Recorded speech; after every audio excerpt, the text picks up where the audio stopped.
Hola, hoy nos sumergimos en un análisis que conecta, digamos, el pasado y el presente de la ansiedad, del malestar, pero con un foco muy particular, en la experiencia femenina. Tenemos fuentes que exploran desde ese antiguo y un poco polémico concepto de histeria hasta diagnósticos muy actuales como la ansiedad generalizada. Nuestro objetivo hoy es, pues, desempacar un poco esta historia. Veremos cómo un término como histeria, que hoy ya no se usa, claro, pero que tuvo un pasado muy ligado a las mujeres, bueno, cómo dejó una huella.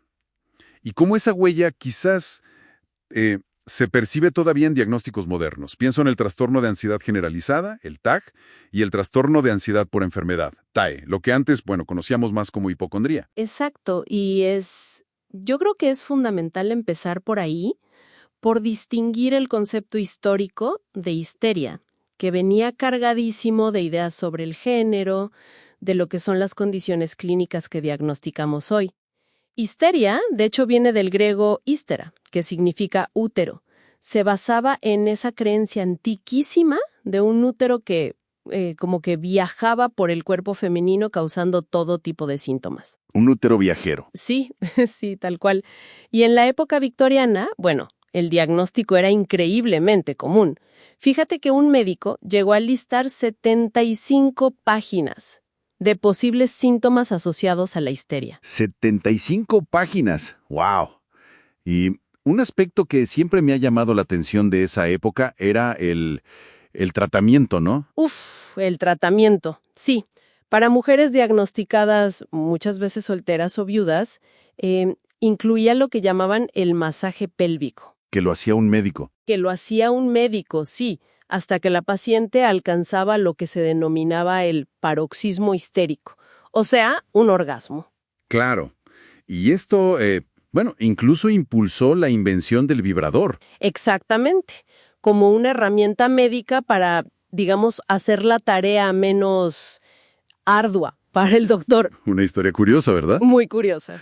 Pero bueno, volviendo a lo clínico, ¿qué pasó con la histeria? ¿Desapareció de los manuales? Desapareció como término diagnóstico, sí. Del DSM, el Manual Diagnóstico y Estadístico, que es como nuestra Biblia en psiquiatría, se eliminó. Pero las manifestaciones, los síntomas, esos no se evaporaron. Se reclasificaron. Se reclasificaron, exacto.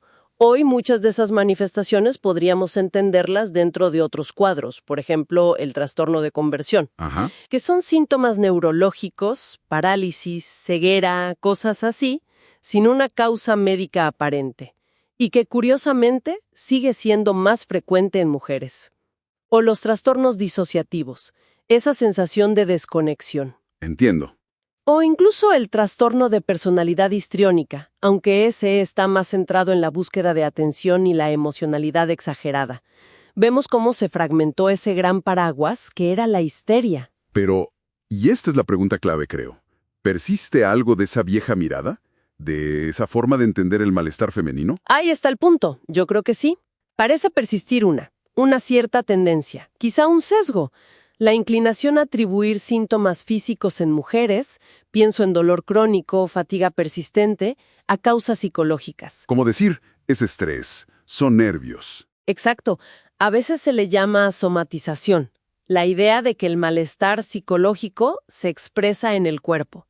Y no digo que no ocurra, claro que ocurre, pero a veces parece que se recurre a esa explicación sin explorar a fondo otras posibles causas físicas. El hilo conductor es impactante, ¿no? Desde dudar de un supuesto útero errante hasta a veces minimizar síntomas físicos hoy, parece haber una tendencia histórica a cuestionar la experiencia corporal de las mujeres. Y esta perspectiva histórica nos lleva de cabeza a cómo entendemos la ansiedad hoy.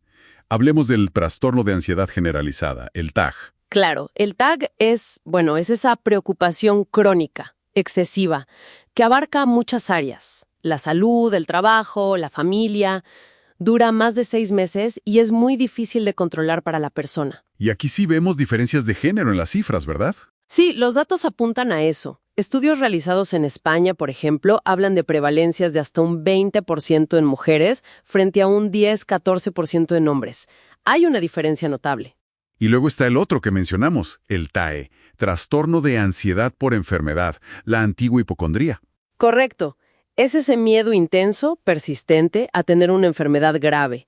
No es que la persona se invente los síntomas, ojo, es que magnifica sensaciones corporales normales. Un latido un poco más fuerte, un pequeño dolor. Exacto. Y lo interpreta como señal de algo terrible, catastrófico. Esto puede llevar a conductas muy específicas, buscar información médica en Internet de forma obsesiva, lo que llamamos cibercondría, O ir al médico todo el tiempo. o ir al médico constantemente, sí, o, curiosamente, todo lo contrario, evitar por completo al médico por miedo a que le confirmen sus peores temores. Es una paradoja. Y antes mencionaste algo interesante. Dijiste que aunque la prevalencia del TAE podría ser similar entre géneros, la interacción con el sistema de salud sí puede estar marcada por el género. ¿A qué te refieres? Me refiero a que, a veces, la forma en que se escuchan o se interpretan esas preocupaciones sobre la salud puede diferir. Y esto nos conecta con varios factores.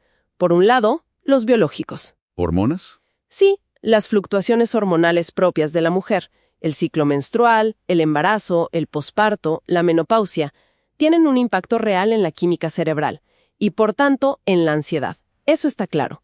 Pero también están los factores sociales y culturales. El rol de cuidadora, quizás. Exacto, el rol de cuidadora principal que todavía recae desproporcionadamente en las mujeres. La doble jornada, la presión laboral. Hay estudios que indican, por ejemplo, que un porcentaje significativamente mayor de mujeres reporta sentir ansiedad relacionada con el trabajo, en comparación con los hombres. Un 47% frente a un 36% en un estudio concreto. Entonces, si juntamos todo esto, la historia que arrastramos, la biología, los roles sociales, ¿qué panorama general emerge sobre la ansiedad y la mujer? Emerge un cuadro complejo, donde el sesgo de género en la propia medicina puede jugar un papel, lamentablemente. A veces, los síntomas físicos que presenta una mujer son minimizados. Se atribuyen rápido a esa ansiedad, está nerviosa. Justo. Y esto puede llevar a retrasos en diagnósticos correctos de condiciones médicas subyacentes. Hay muchísimos relatos de mujeres que expresan una enorme frustración. Sienten que no se les toma en serio. Creando un círculo vicioso, imagino. Exactamente.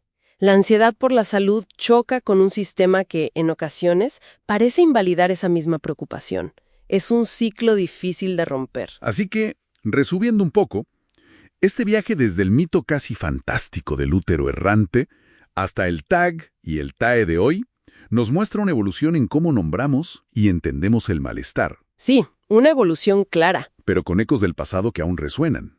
Una mezcla intrincada de biología, de presiones sociales y de cómo a veces funciona la propia atención sanitaria. Definitivamente. Es una mezcla de todo eso. Pero, y esto es crucial recalcarlo, hay ayuda y es efectiva. Existen tratamientos que funcionan muy bien. ¿Cómo cuáles? Bueno, la terapia cognitivo-conductual, la TCC, es una de las más respaldadas por la evidencia. Ayuda a identificar y a modificar esos patrones de pensamiento y comportamiento ansiosos. Ajá. A veces la medicación también es necesaria y muy útil, siempre bajo supervisión médica, por supuesto. Y no podemos olvidar algo fundamental, el valor del apoyo social. Sentirse escuchado, comprendido. Y el autocuidado, imagino. Claro, el autocuidado es básico. Cosas como el ejercicio físico regular, técnicas de relajación, mindfulness, todo suma para manejar la ansiedad. Muy bien. Y esto nos deja quizás con una reflexión final para quienes nos escuchan. Sabiendo toda esta historia, conociendo los posibles sesgos que aún pueden existir, ¿cómo podríamos, tanto a nivel colectivo como individual, afinar nuestra capacidad de escucha? ¿Cómo podríamos validar mejor las experiencias de malestar, tanto físico como emocional, sobre todo cuando el género entra en la ecuación y complica las cosas? Una pregunta para pensar, ¿no? Una pregunta muy importante, sí, para reflexionar todos.